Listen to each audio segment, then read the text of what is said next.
My dad is a little on the passive side, and my mom was more the authoritative person in our household. And so I bonded strongly with my mom. And so by the time I got to elementary school, I was pretty effeminate, and a lot of the kids called me a girl. But I was realizing that my stuffing my same-sex attractions, they weren't disappearing. When we shift out of childhood and in this transition of becoming a young man or a young woman and then into full adulthood, the things that we've used to kind of cope with pain and just to try to kind of get through life, those mechanisms wind up being prisons in our adulthood.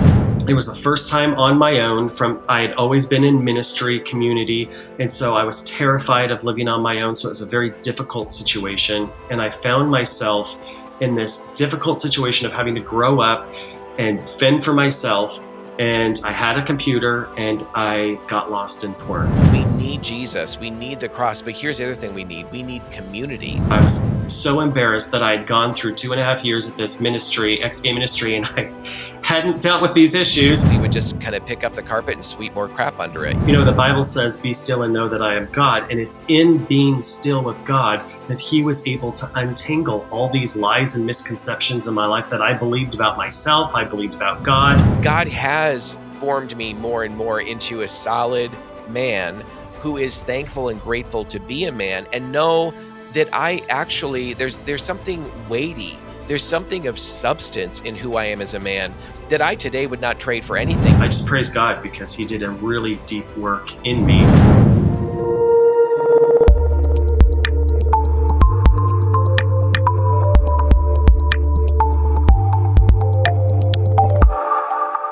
Hey, everybody. Thank you so much for joining us for another episode of the Love and Truth Network podcast. And as I always say, whether you're coming to us through Love and Truth Network or through a connection to Transforming Congregations, we're glad that you're here. We appreciate you tuning in with us. And also, I just want to give you a little bit of encouragement right out of the gate before we get started. If you appreciate these podcasts, if you really value the information that we share and the testimonies that are often shared by our guests, we just encourage you to let people know about these podcast opportunities to jump in, subscribe to our podcast, let your pastors know. I mean, our ministry really exists to equip pastors and Christian leaders in the church to help them be more effective on dealing with a whole range of sexual brokenness that is oftentimes hidden within the church, typically hidden within the church, but yet is such a massive issue within the church. So we want to especially connect with Christian leaders and pastors, church staff. So let your leadership know about these podcasts and that our ministry exists as well. So regardless of all that, we are glad that you're here, and I'm glad that you get to meet our guest today. His name is Joshua Inman, and he is an author. His book is coming out very soon. I'll let him tell you more about that. But Joshua's had quite a journey with the Lord. And Joshua, thanks so much for being with us for this podcast. Well, thanks for having me. I'm honored to be here. Yeah, well, we're glad to have you. And I would love for you just to share over 10, 15, maybe 20 minutes, share with our audience some of your story and kind of where you found yourself before coming to Christ, and what that looked like and coming to faith in him, and what life has looked like, since then as well. Okay. So I was born and raised just outside of Seattle, Washington, and I was actually raised in a Christian home. So I grew up in the faith. I never wandered from the faith per se. My parents were newly saved right before I was born, and so I kind of grew up in the church context of the church. We grew up in a vineyard church, which is very on the charismatic side. And so I never had to question whether God was real, because he was so real to me as a child that there was that foundation laid that I never had to question that. But my dad is a little on the passive side, and my mom was more the authoritative person in our household. And so I bonded strongly with my mom, me and my twin brother. I have an identical twin brother, and we both bonded with my mom. And so we were more effeminate than the average guy. A lot of my family friends that we were a close-knit circle of people, had girls that were my age. And so we dressed up in dresses and played with dolls with them. And my mom allowed it for a time because she thought that kids are curious about things of the opposite sex. But she started to realize we weren't growing out of it. So she started to encourage other forms of play that no longer involved dressing up. And so I started doing it in secret, or dressing up like a Bible character because that was the loophole I could find to still kind of dress up in somewhat of a dress. And so by the time I got to elementary school, I was pretty effeminate, and a lot of the kids called me a girl. And me and my twin brother were picked on a lot. We'd come home complaining, and my mom just tried to encourage us to forgive. And it was towards the end of elementary school, my dad and mom separated and later divorced. I had no idea there was any trouble in their relationship because they didn't fight in front of us. But all of a sudden, my dad left, kind of blindsiding our family. And he eventually relocated to Colorado from Washington. And so we really didn't see him much. It devastated my younger siblings, but not so much me, that because I wasn't super close to him. But what I didn't realize until years later, just how drastically his leaving did affect me. I just didn't realize it. So when I was still in elementary school, I was being picked on a lot. I can remember sitting in the playground and asking God, why didn't you make me a girl? Because it would have made life so much easier. And I didn't feel like I was a girl trapped in the body of a boy, but I didn't feel like I fit in with the boys. I felt like I was sitting on this fence with one foot on the girl's side, one foot on the guy's side, not really belonging anywhere. And so I cried out to God, why didn't you make me a girl? But he didn't answer me that day. And I just continued to move forward with whatever, I could. And so once I got into junior high school, that's where the real bullying took place. And if I thought elementary school was bad, that was nothing compared to junior high. I had to take showers with the guys in PE, so they knew I wasn't a girl. So now I was a fag and a sissy and a queer. And that's where the locker room was where the worst bullying took place. I was never physically beat up, but I was definitely picked on. It was like an emotional concentration camp that like Cy Rogers talks about. And it was a very difficult time. But God's presence was there even on the dark times, especially on the dark times. But it was in the locker room in 7th grade that my sexual attractions started to emerge. I went through puberty. That's when I started finding myself attracted to all these guys around me. Rumors were spread around the school that I got an erection in the locker room. And it was just this horrific 3-year experience. And while I was in junior high, my mom had assigned us up for Youth with a Mission's King's Kids program, which was starting in my hometown. And so I did a summer outreach in 92 to Spain during the Olympic Games. And then the next year in 93, I went to the Philippines, and I fell in love with the Philippines. And so right after high school, once I got to high school, it was like a breath of fresh air. Most of the bullies pretty much left me alone. I mean, there were still some who picked on me, but for the most part, it seems like they kind of grew up a little and left me alone. But I was realizing that my same-sex attractions, they weren't disappearing. And so it was in junior high that I started masturbating and getting into things of that nature. I tried to talk to my mom, but it was very embarrassing and shameful. And so I kept most of it quiet because I just didn't know how to reconcile these things. I didn't have anybody in my life talking about it in youth group. They weren't talking about anything like this, and I was too afraid to talk to anybody. And in between junior high and high school, my mom married a man who was part of our King's Kids program, and he was the opposite of my dad. My dad was more passive, more quiet. This man could fly into a rage at the drop of the hat, and you never knew what was going to set him off. So I felt like I was on eggshells a lot. I resigned myself into my room where I listened to music for hours. And it was just a really tumultuous time for me. And he tried to be a father, but I was past the point of wanting a father figure. I was going into high school, and we clashed, and it was a really difficult situation. But right out of high school, I moved to the Philippines with YWAM, and I did their discipleship training school. And after the 6-month school, I moved up north to the very northern coast where I had done my outreach. And there was an island just off the northern coast where I felt God's call to help plant a church. And this was a little island with no electricity, very little transportation. They were rice farmers and fishermen. And I just enjoyed learning the lifestyle and the language. And I just it's like, finally, it's like, you know, being white in the Philippines was like being a movie star. So all of a sudden I was popular where I was never popular at school. And so I was shocked that people wanted to be my friend, but these everyday people, the youth and the people around my age, they accepted me. They saw that I was more effeminate. So they tried to help me walk and carry myself more like a man. And they didn't realize it, but these very simple people with no degree in psychology, God used these friendships to start healing the rejection that I had in school. And it was a really healing time. And I feel like God did more for me than I ever did for any of them. But after about 4 years, we had planted a church. And I was the initial one who was there by myself. YWAM didn't have any other representation on the island but me. But then later on, someone came and started working with me towards the end of my time in the Philippines. But when I went to the Philippines in 93, there was a guy who I had met and we kept in contact. He was around my age. And when I came back, he was one of the ones who met me at the airport and got me where I needed to go for YWAM school.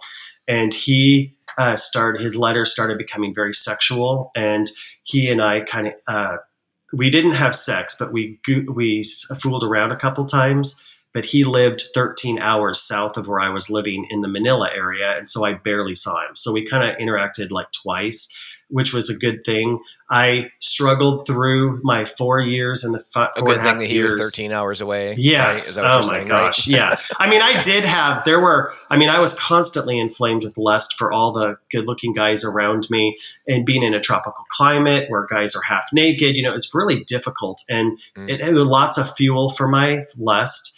And there were opportunities where people either hit on me or presented themselves as an option. But either I was so naive I didn't get it until later, or I was strong that day and was able to resist, and then I would kick myself later, like, why didn't you take that opportunity? But very thankful God protected me from the stupid situations I put myself in.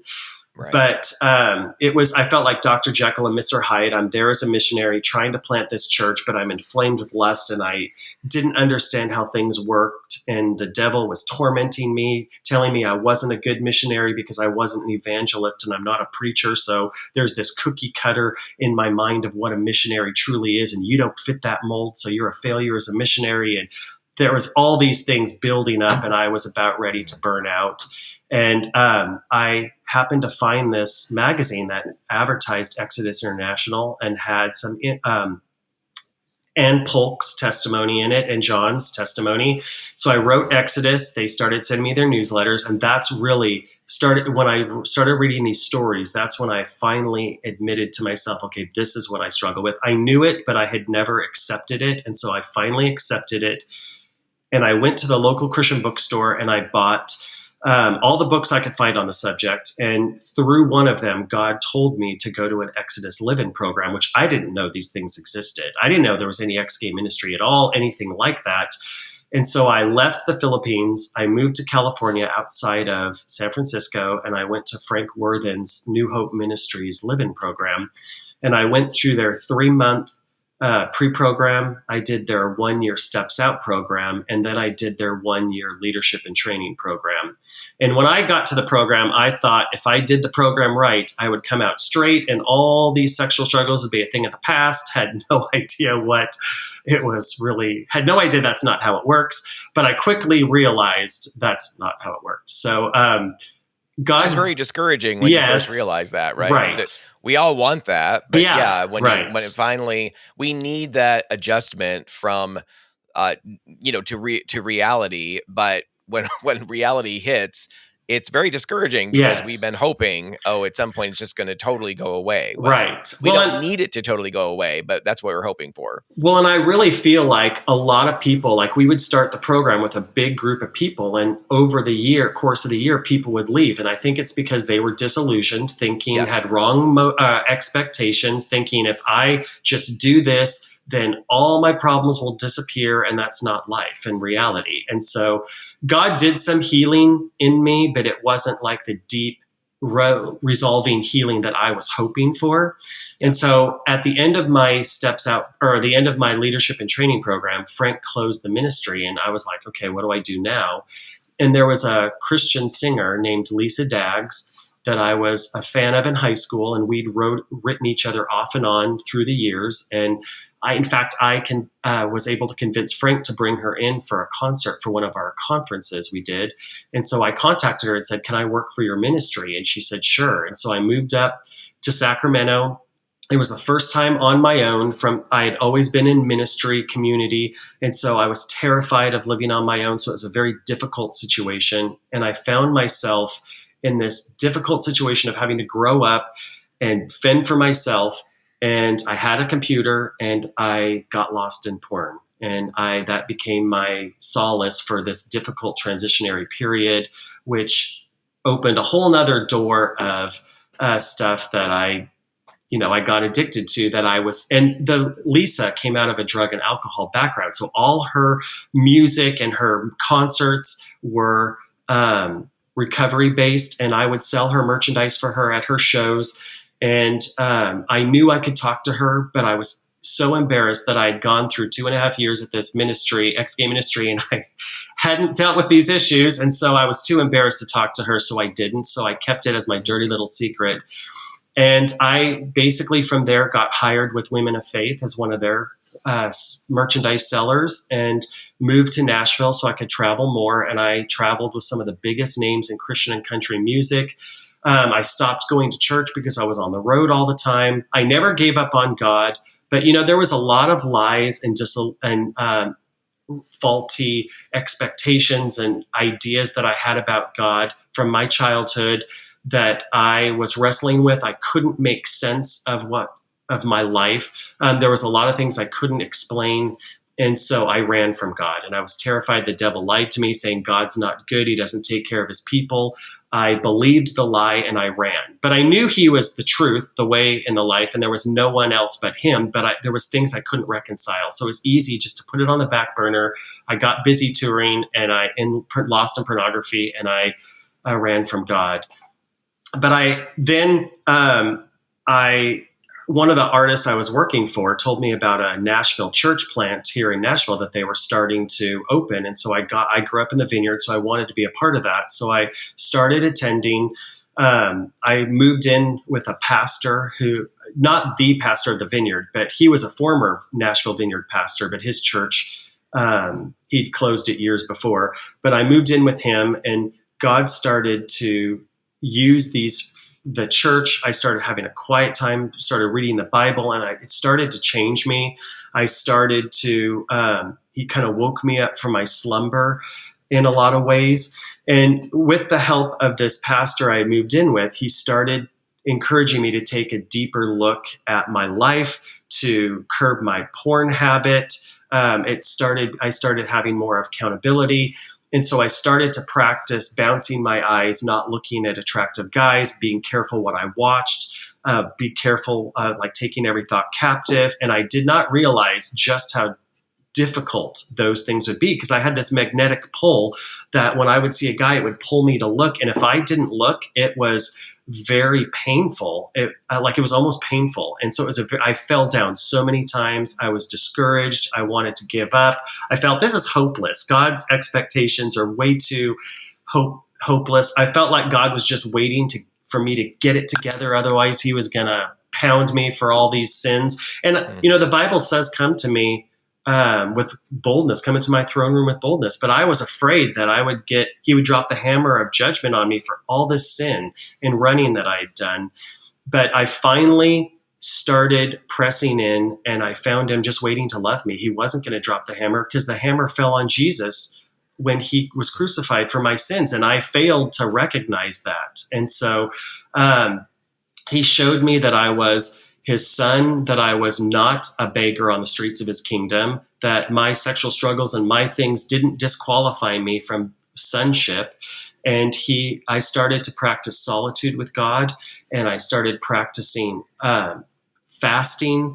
And through all these things, God called me to write a book about my story. I had always wanted to write a book about my life, but I just never thought I would.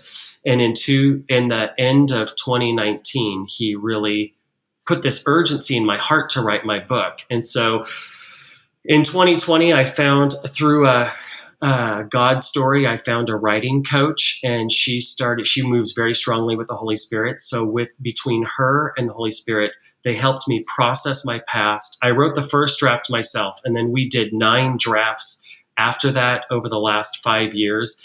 And the Holy Spirit brought healing and deep inner healing and restoration through stuff that I buried. I didn't realize I was carrying. He would reveal things, and I'm like, oh my gosh, I had no idea that was even an issue.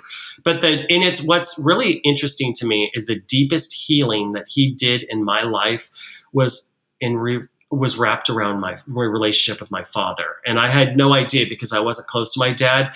It just was mind-boggling to me just how drastic of a healing that was. But he broke the stronghold of my sexual addiction. I no longer have that magnetic pull. I now find it a lot easier to bounce my eyes and curb my mind. I'm now at this moment, I am 3.5 years porn free, and I'm coming up on 4 months free from masturbation. I still struggle with that on occasion, but it's no longer the habitual issue it was, because that stronghold of sexual addiction has been broken.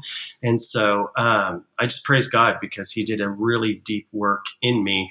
And it did cause me to walk through some pain to get to the other side. But oh my gosh, I was so shut down emotionally, and I had these walls up, and God helped me chip all that away. And he kind of reintroduced me to myself, especially through the writing of the book. And it just really changed my life. And so writing the book wasn't just about writing a book. I feel like he set me up. It was about, he wanted to do this deep he healing. Does that sometimes. Oh yeah. Mm-hmm. He wanted to do this deep healing in me, but he used the avenue of the book to be able to do the stuff. But I don't know how I could have healed any other way. I really don't, because he used that as the vehicle, and my writing coach she was like a counselor to me, and it was an amazing experience. I'm so thankful for it. But anyway, that's my life kind of in a nutshell. Yeah. I'm sure I've left out a lot, but you have a book. But I have a book, and it's coming out in March. It's called Identity Lost and Found. So good. I love the cover. Yeah, thank you. I'm very, very excited.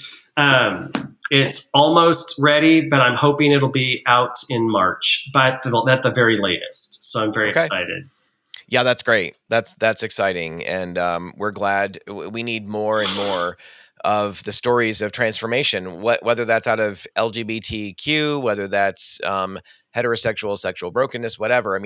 There's so much of it there, and we need to get our stories out and really give God glory for what he's done in our lives, but also give other people hope because of what he's done in their life, because that gives us a sense that if he can work in your life with all this stuff going on, and all of us, it doesn't even matter, straight guys that have never dealt with same-sex attraction and vice versa. I hear from people all the time, oh my gosh, like I heard your story and I went in a completely different direction, but I can see, like, I'm kind of surprised I didn't go down some of the same paths that you did, because I had a lot of the same issues, a lot of the same stuff that you explain. Not all of it. Obviously, our stories are different. Even your story and my story is radically different. And yet, as you were sharing, there are some big, big common themes in your story that completely connect, with my story as well. So anyway, Joshua, thanks so much for sharing that with us. I just want to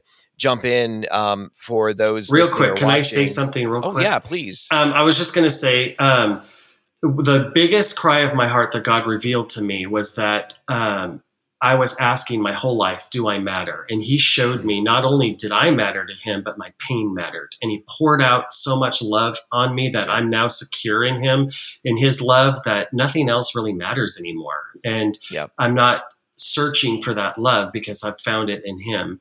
But also, I think that what I've learned from my experience and the healing God brought in me, we all have, no matter what we struggle with, we all have defense and coping mechanisms that we've built up from childhood to protect us. And God wants to set us free from all of that. And it doesn't matter what expression it takes, whether it's drugs and alcohol or sex or whatever. He wants to set us free. And just dealing with those issues is like putting a Band-Aid on it until those deeper needs are met and healed. And he is so good at that, at bringing those healings, if we'll allow him and not distract ourselves. Yep. Yep. So true. I mean, everything you said there, that's a lot and very, very important. And I know people listening or viewing the podcast connect with what you're saying there in some fashion.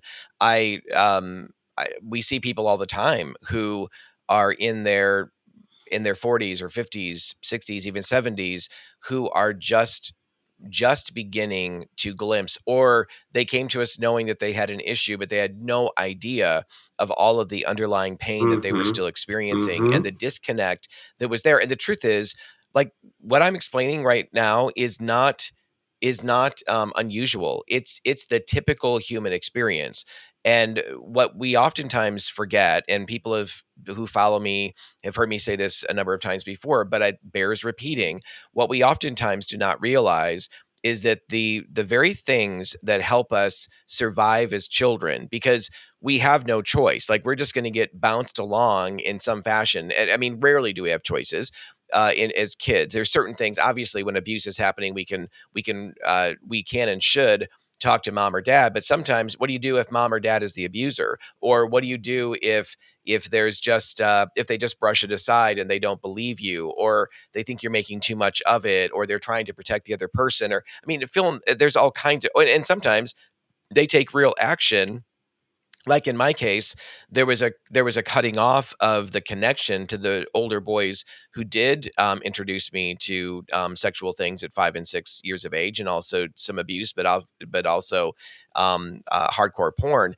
There was an ending of that, but there was no knowledge on their part that there was anything more that needed to happen in terms of Mm. what had already happened to me needing to unpack that stuff. So regardless, my point in all this is that when we shift out of childhood and in this transition of becoming a young man or a young woman and then into full adulthood, the things that we've used to kind of cope with pain and just to try to kind of get through life, to escape from the pain we're experiencing, or what you described, and I experienced it too. The locker room was a nightmare. It Mm-hmm. was, I mean, school was a nightmare for me. Just walking down the hallways was this ritual Oh of yeah. name calling and Yep. sissy, fag, queer, and all the Yep. stuff that you're talking Yep. about, and getting tripped and knocked down, getting books knocked out. I mean, it was all the time shifting from one class to another. And um and and bullies were actually like looking, for me in particular, and I'm sure some other poor kids as well. But the way that we cope with that, and the way that we kind of shut down and detach because we have no other choice than to be there, um, those Survival mode. mechanisms wind up being prisons in our adulthood. Mm-hmm. Mm-hmm. And so those protections as childhood wind up binding us. And we need Jesus. We need the cross. But here's the other thing we need community. When Mm-hmm. Jesus raises Lazarus from the dead, he himself does not run over and take off his grave clothes. And he doesn't say, Lazarus, take off those grave clothes. He tells the community to take off the grave clothes. And it's a great picture of how we need the community to help free us from the coping mechanisms and the things that are now binding us. They once protected, but now they're too tight. It's a skin that we need to outgrow, and we need the community to help us with that. And most of the time, we resist that because of our shame, our pride, or our fear. I mean, you described that really well. So Well, it's I like don't know. it's like Yeah, go the ahead. it's like the what I learned is I distracted myself because I was terrified to come into the presence of God because I thought he was going to punish me from all these things. And the Yep. devil lied to me about that, kept me running. And really, what I needed was to come in stillness with God because it was in the stillness. And, the Bible says, be still and know that I am God. And it's in being still with God that he was able to untangle all these lies and misconceptions in my life that I believed about myself, I believed about God.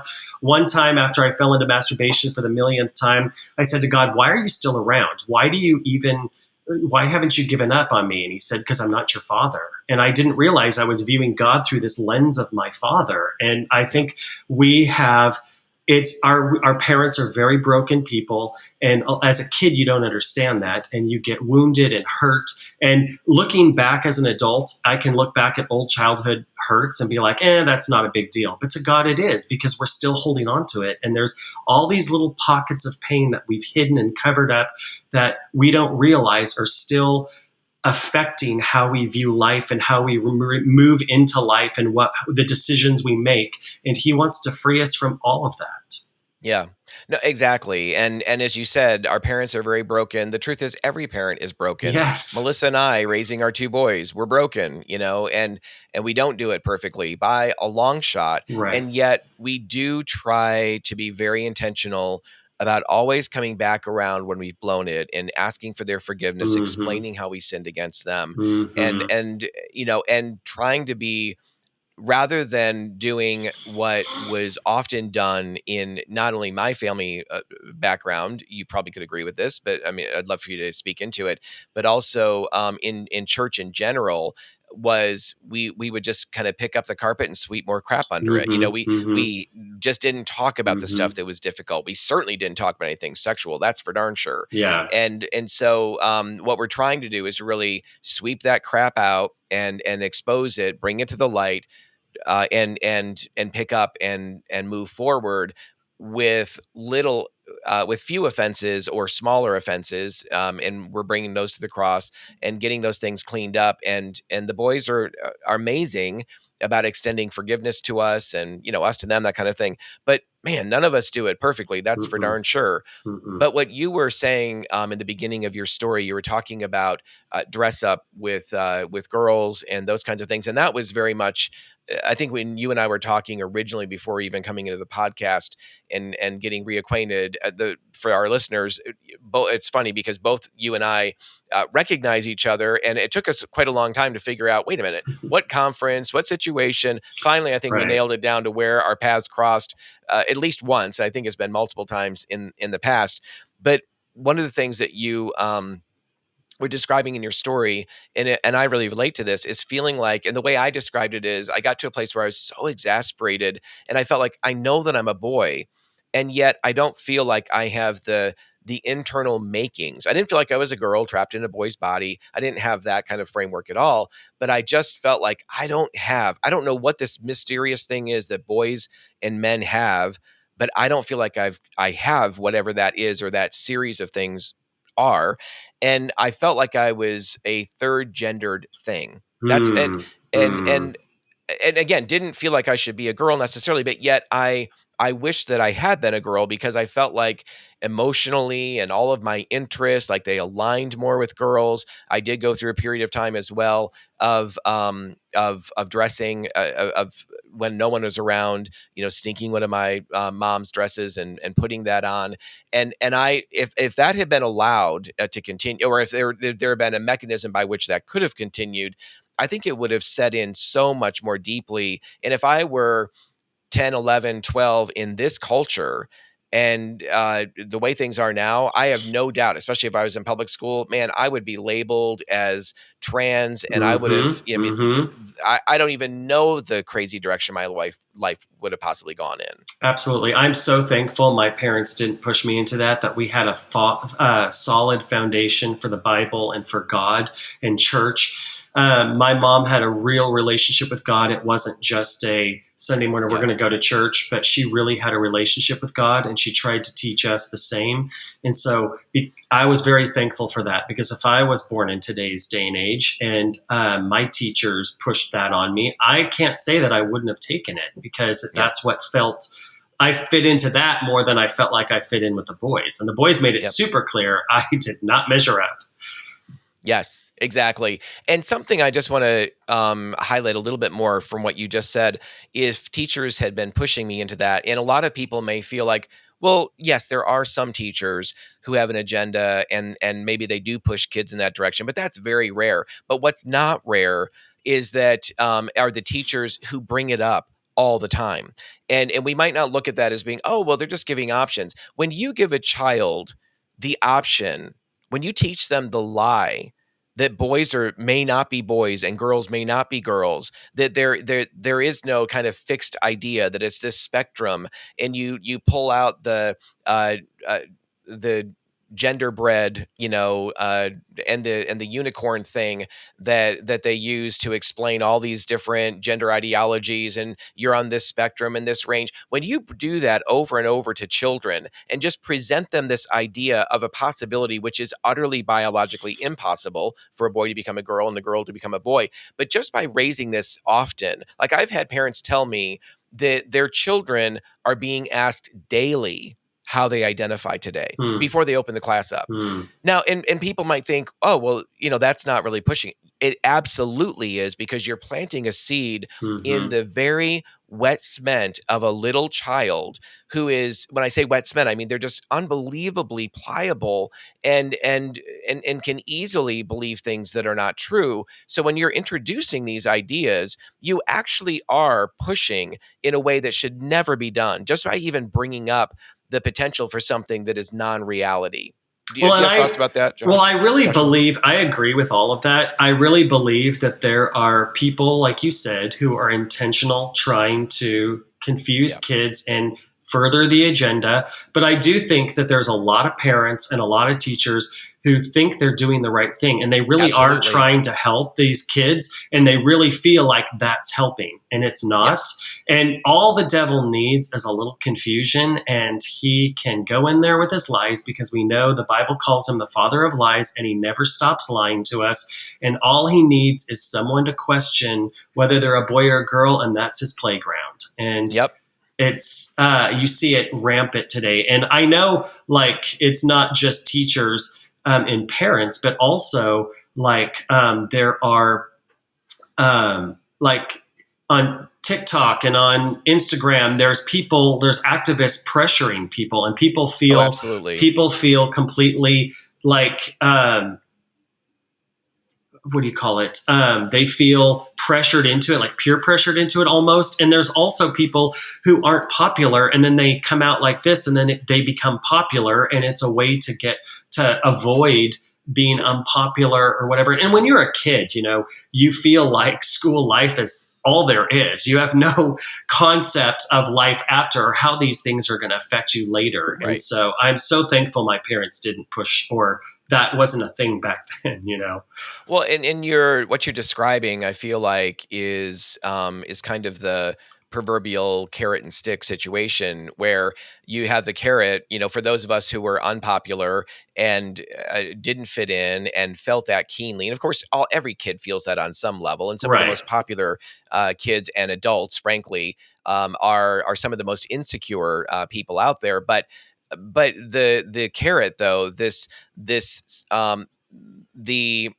the experience of being celebrated because you're living your true self as a little boy or a young man or girl who is, so-called transitioning into the other gender, and everybody's celebrating it, and there's so much excitement around it, and now, you're popular. Well, that's incredibly powerful in shifting and moving a child in that direction. And Yes. then but then we Right. see this also with detransitioners. I have friends, you probably do too, who realized, oh my gosh, what am I doing? And I've how, to whatever degree whether they have desisted or they've actually detransitioned. Desisted being those who found help and support to not go down the pathway of either taking cross-sex hormones or having surgery of any kind. But for the detransitioners, they have done that to some degree.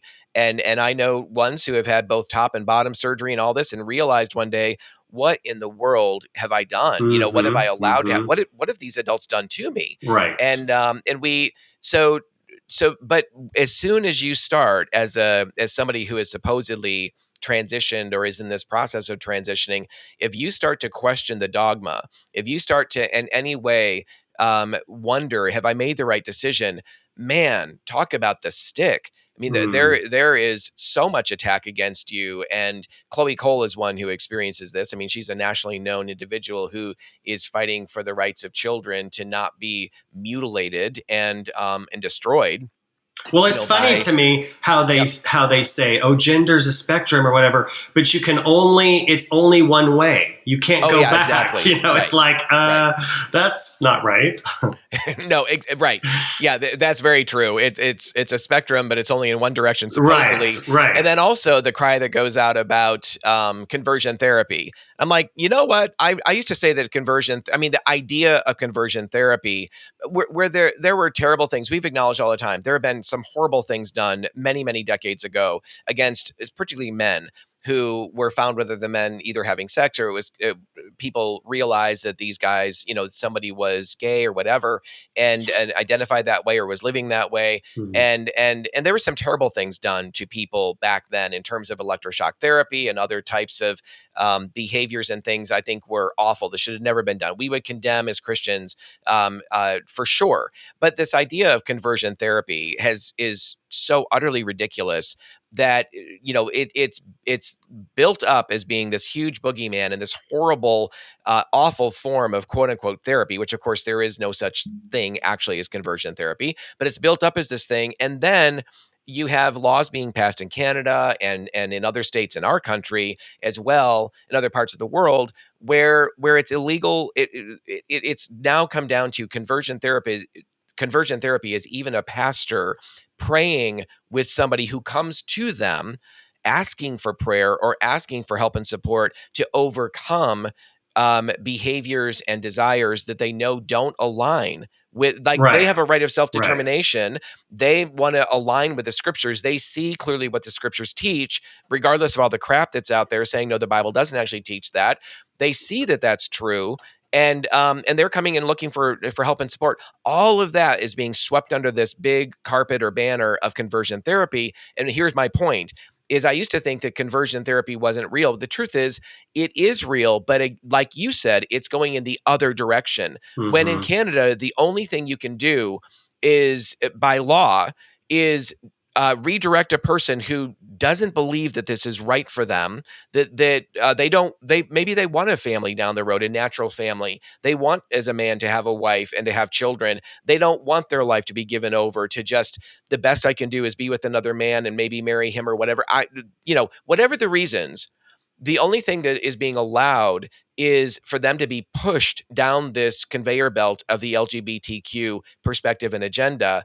And that is the very thing they're calling conversion therapy is happening Right. in the reverse. Right. Well, and it's so funny because it's like you said, they're being fast tracked on this thing, and it's so demonic. I mean, what shows you how demonic it is that it's one sided. You can go one way, but you can't go another. And they say, oh, we're the party of science. And it's like, please. But, even if people do feel like they were born in the wrong body, all is not lost because Jesus is in the business of restoration, and he That's is right. the true conversion therapist, because aren't we all supposed to like die to ourselves and be born Yes. again? I mean, that's true conversion therapy, right? Or, that's what that is. True And conversion. conversion. Yep. And, Yep. it's like, he's the one who transforms us. And, when I started working on the book and I started looking at my life, I felt like I was in this jungle and all I could see was the tangled vines and knots. And I'm like, how did I get here?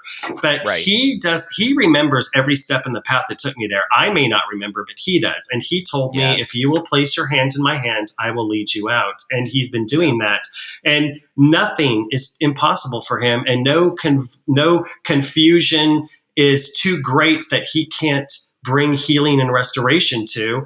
And he, knows exactly where we're at and what we need, what that little, because we all have that one place that unlocks so much that he knows exactly. We're all uniquely broken, so there's a unique cure for each of us, even though there's similar things that we've all had to face and go through Right. to find our healing. But he gave us our gender as a blessing. And that was hard for me to reconcile at first because, I just didn't feel like a man. I could say I was, I knew I was a guy, but I couldn't say I was a man. And especially in junior high, I felt so inferior and I felt like such a failure. But now I can say I'm a man where I couldn't say that before. And I realized, he didn't make a mistake. None of this is a mistake, no matter what the world tells us, no matter how we feel. But God has the answer and the solution if we'll just turn to him and trust him and follow where he leads. Yeah, and speaking of healing and restoration, you've mentioned this a few times, but I want to loop back around to your father. I have a friend who right after my friend's mom and biological father had sex, and he was born, 9 months later, that his biological father just left and left the mother. He's never known who this man is, and in that place of in that gap of never knowing, it was easy for him to assume. Don't let the door hit you on the way out. I mean, just I didn't need you. Obviously, you didn't want to stick around and have anything to do with your son. You've not come and looked for me as I've gotten older. I've not drawn any of your attention, for you to even think about me. And so therefore I don't need you either. And it was really easy for years and years and years for him to feel like this was just a kind of an empty, useless situation, relationship, or lack of relationship. It's hard to even describe it because he didn't feel anything toward him except, anger on some level. But even that was even difficult to get in touch with because he'd never experienced him. And it wasn't until many, many years later that God began to impress on my friend just how much he missed in not having this father around. Of course, it was difficult to press into that because he had spent years convincing himself that it was utterly unnecessary. So not only was he kind of in a neutral place, he had this really entrenched view that he didn't need him, his father, that it was better that he wasn't even there, but he needed to recognize that a massive part of God's design for a boy, for a daughter too, it could be, but for a child is to have both parents, both mom and dad, which is one of the reasons it's so devastating when gay couples, either somehow have children or adopt children. It's not that they can't love them well. It's not, they may love them incredibly well, but they are choosing to rob that child of the other part of the image of God that they so desperately need to grow up into and be influenced by, which is what God designed in natural families with moms and dads. So can you unpack a little bit more of the process that you needed to kind of go through?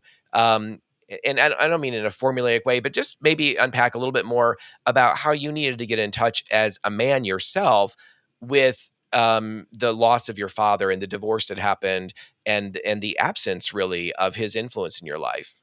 Well, for me, part of it was to realize, we in our society hold up the Marlboro man kind of as like, this is manhood. If you don't fit that cookie cutter, then there's something wrong with you, kind of a thing. Yep. And to realize that I don't like sports. And maybe that was because of my, the things I struggled with in life. I was more into reading and music and the more the artsy type stuff. I'm not an artist per se, but like I don't draw or paint or any of that. But, I realized that there's not one size fits all and that God made us, like you could say, on a spectrum or all different. And there's no set standard, and that it's okay that I don't like sports, and it's okay that I'm the way I am. God made me that way. Some of it may be residue or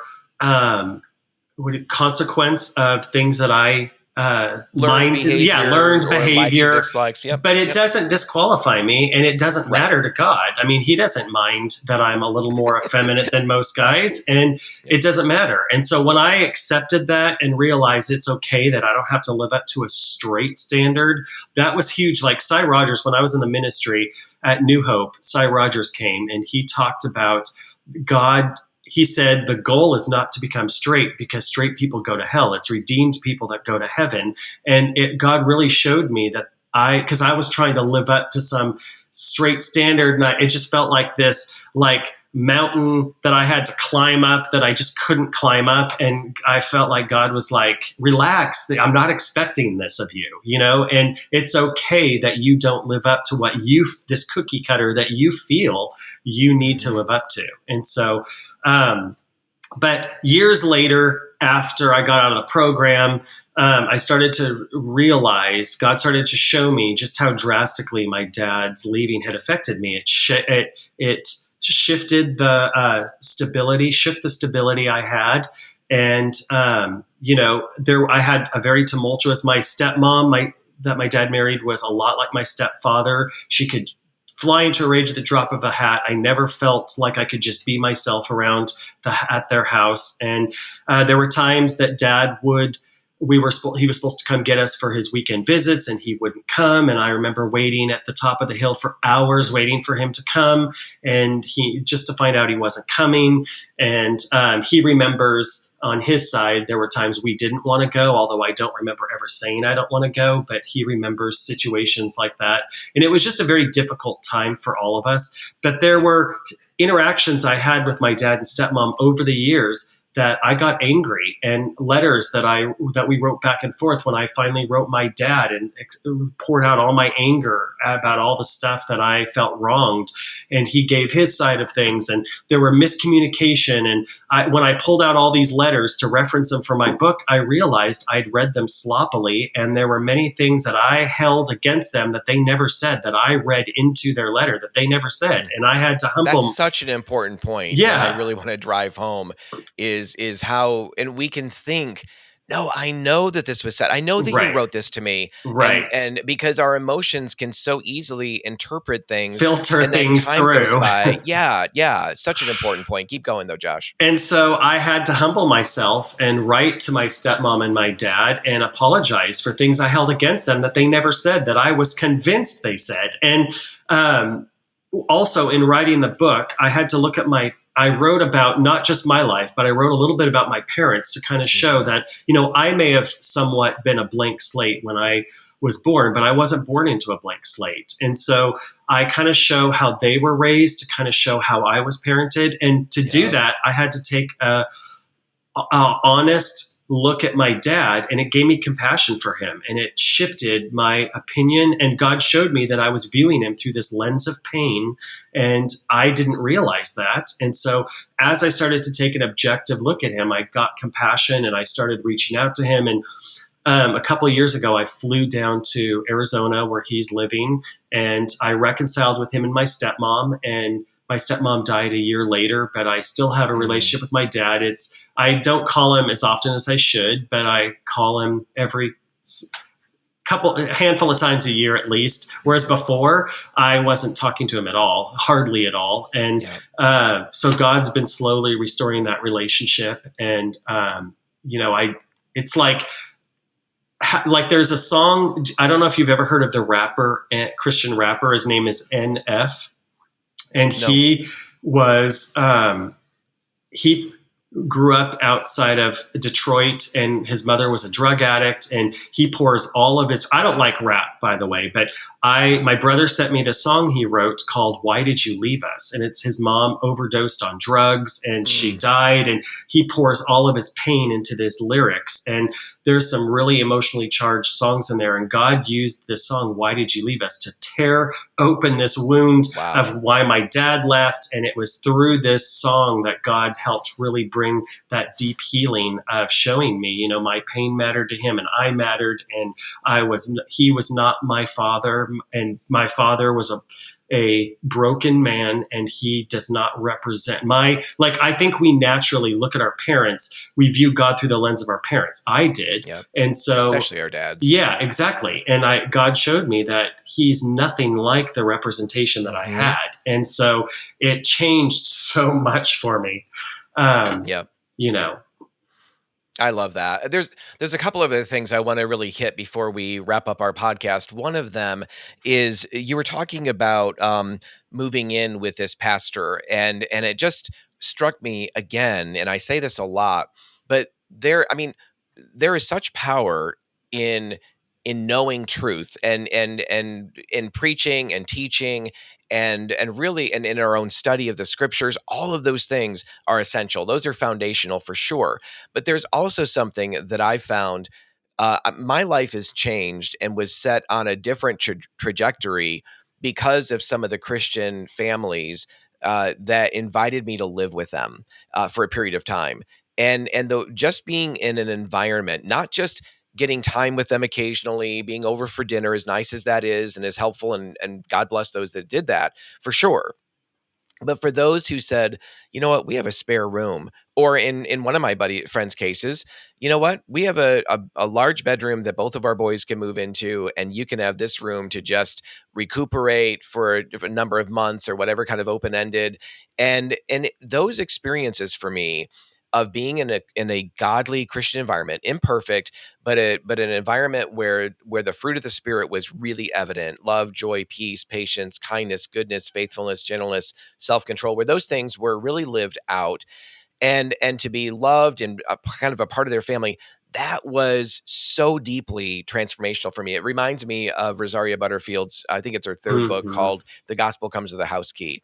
And so I would love for you. One of the things you said is that this pastor and other people kind of in your life didn't have a degree in psychology, and I oftentimes say that about the men's group that welcomed me in as well. Is these guys were just like redneck hunters, and from upstate New York, and none of them had degrees in anything, counseling, psychology, but they just understood that I was not uniquely broken. I had some unique things I was dealing with that they didn't deal with, and they acknowledged that, but they just saw me as one of them. They did the opposite of what had been done, and I was in my mid-30s at this point.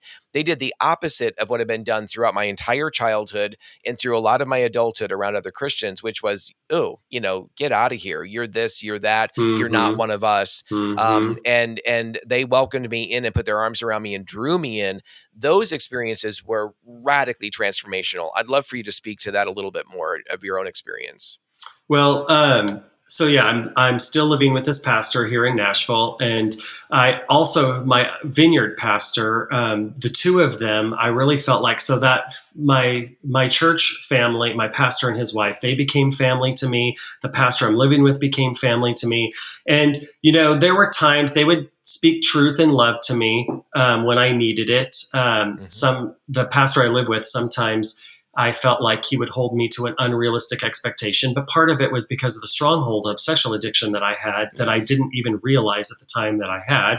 And so I felt like the bar was so high, but they were patient with me and they gave me all the room in the world to work things out. They didn't hold unrealistic expectations that, oh, it's been a month, you need to be cured by now. They gave the Holy Spirit room to work in my life, and they spoke truth to me and spoke encouragement to me when I needed it and when they felt led to.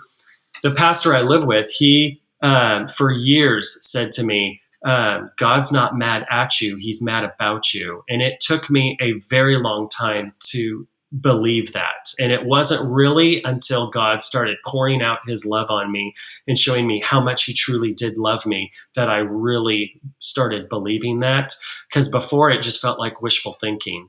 And I couldn't receive it because it was so good to hear, but it felt like wishful thinking until I got that revelation.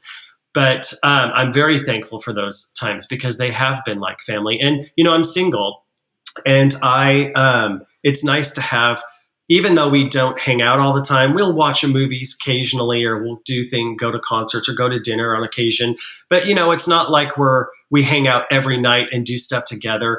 And, I really do feel like there's some friends of mine who struggle with homosexuality who have unrealistic expectations of their pastor. They think their pastor needs to answer every call they do and every text message. And when they don't get what they feel they are owed or they deserve or they need, they get angry and leave the church. And I'm like, you have unrealistic expectations. It's like, it's not everyone else's job to meet your needs. God is our source, not other people. But that's where we need to get it, our source, because otherwise it becomes an idol in our life, these people and these relationships. And so I'm just really thankful for the grace that was extended to me in these situations, because it really helped me, gave me room to really grow and work things out. And they challenged me at times, and I didn't like it, but it was stuff I needed to hear. And so, God used all of it. And there was one time when I was struggling with pornography still, and I knew I needed to stop, but I didn't know how to do it. And God used I was talking about my time at New Hope on Facebook, and this guy I didn't know started sending me private messages, challenging me, telling me that it's my view that are causing all these gay people to kill themselves. And I mean, just really tore me apart. All you gay, ex-gay people say you're ex-gay, but you still watch porn, so you're really not ex-gay. And I just felt shredded, and I was trying to respond in love and grace. But I felt like God used that very hurtful conversation to put a mirror up in my face to show me the ugly truth that I didn't want to face. And it was the kick in the butt I needed to really, really get focus on letting go of the porn. And it was a very difficult situation, but it was a very difficult journey. But and I realized the devil lives in discouragement, and he just waits for us to fall, to pound us, to get us to give up and pack it in. And I was like, I am not giving in, no matter how hard this is. But he uses everything for our good, whether they're bad conversations. I mean, I talked about shame on Facebook the other day, about how some shameful memories came up, and I was able to sit with God in silence and process it with him. And people were like, oh, that's the devil. He's trying to attack you. Well, whether it's the devil or God's exposing it, God uses that and can say, hey, you still have this. Let's work on this. Yes. Whether the devil brings it up to shame us or whether God's exposing it so that we can deal with it, it doesn't matter, because it's still there, and God wants to bring healing to those things. And so that's exactly right. And so whatever it is, if it causes us to run to him, yeah, I mean, what could be better in any situation, right? Whether we've failed and we have to go back and ask for forgiveness, or the enemy's bringing up some crap and we're not fully free of it, and we have whatever the issue, or there's genuine guilt, or again, over something that we've done. Whatever the issue, we need to be running to the Father, and he's a good Father, and he loves us, and he wants to bring restoration and wholeness and healing. But a lot of times what I did in the past is, because I didn't understand that, I would just sweep it under the rug and push it down and pretend like it wasn't there, right. But it doesn't make it go away. Yep. And what you described earlier about those that have unrealistic expectations, that was me in spades. I mean, I was looking to everybody. I was so emotionally and spiritually immature that I expected everybody else to meet my needs, especially leaders, to meet my needs. I was highly offended about everything under the sun. In a lot of, I'd been trained to expect shame constantly, mm-hmm. And I think you have too. And so it was a lot of years of unraveling and beginning to embrace the masculinity that God has called us to. So I want to shift to something else, but to do that, I want to jump back to something you said earlier and make a connection in that we all have growth to do, whether we've ever experienced same-sex attraction or gender dysphoria or anything like that. Purely, totally heterosexual, whatever, any range of things. Every young person, boy, girl, every man and woman is still on a trajectory of growth and maturity if they will engage with God in that. And here's what I mean by that, is that for those of us who have experienced same-sex attraction, for those of us particularly who have really embraced, really have leaned into, like I really embraced what I'd refer to now, and this is through my understanding of this through like Living Waters and Desert Stream Ministries and Andrew Comiskey's teachings and things, is that I really leaned into a false feminine. I didn't feel like I could measure up as a man, and so therefore I just, as I kind of tried that as a boy or leaned into that, I just failed over and over again. I finally just gave up on that at some point. I don't even know when, but definitely leaned into more of what seemed to fit me better within the world of the feminine, girls, playing with them, being with them, all the stuff that they were interested in. And a lot of that confusion, this was a piece of the puzzle, not the puzzle, but a lot of that behavior is what opened the door for me not to know who I was in relationship to my own gender with other boys and things like that, and opened up all kinds of questions in my own mind. And so that wound up developing in a lot of ways this embrace of this false feminine. I experienced that when I lived as a gay bartender, gay man in the club world and all that kind of stuff. And so part of what God needed to redeem me from was, yes, the behavior, but there's also been a redemption in terms of who I am as a man made in his image.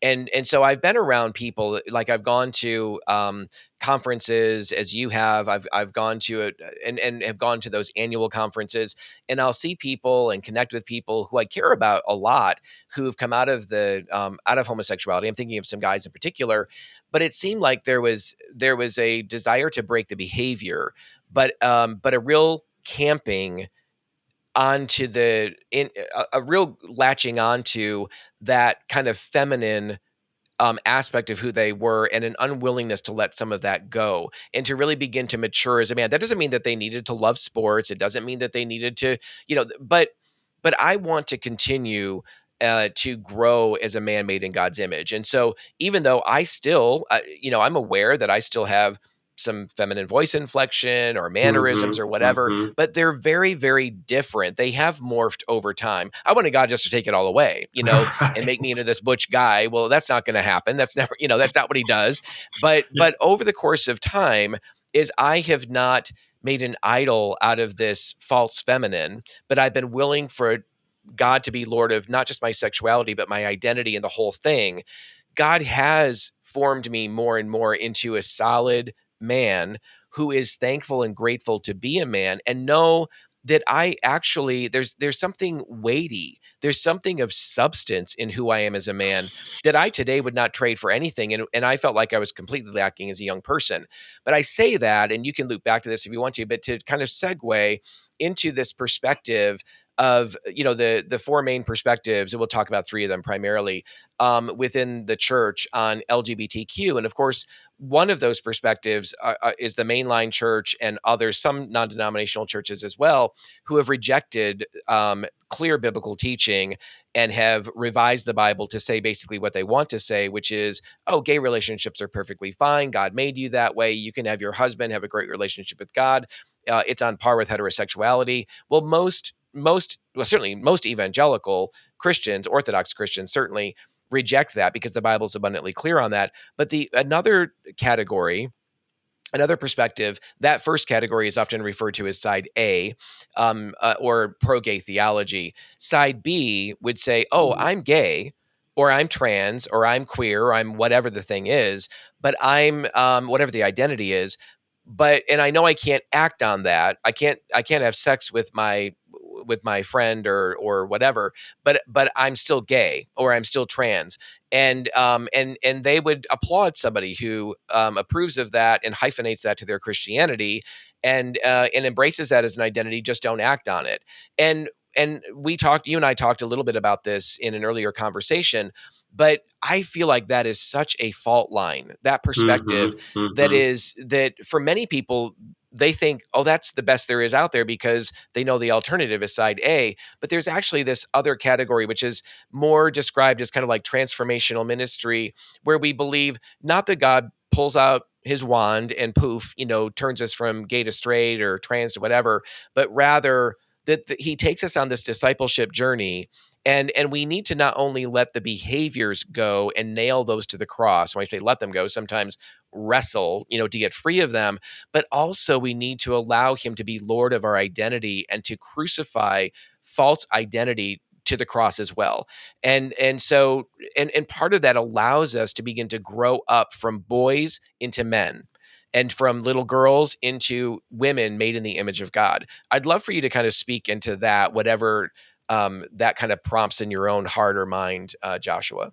Well, when it comes to churches accepting homosexuality, I just really feel like people are just deceived and they really don't understand. And they're trying to help people.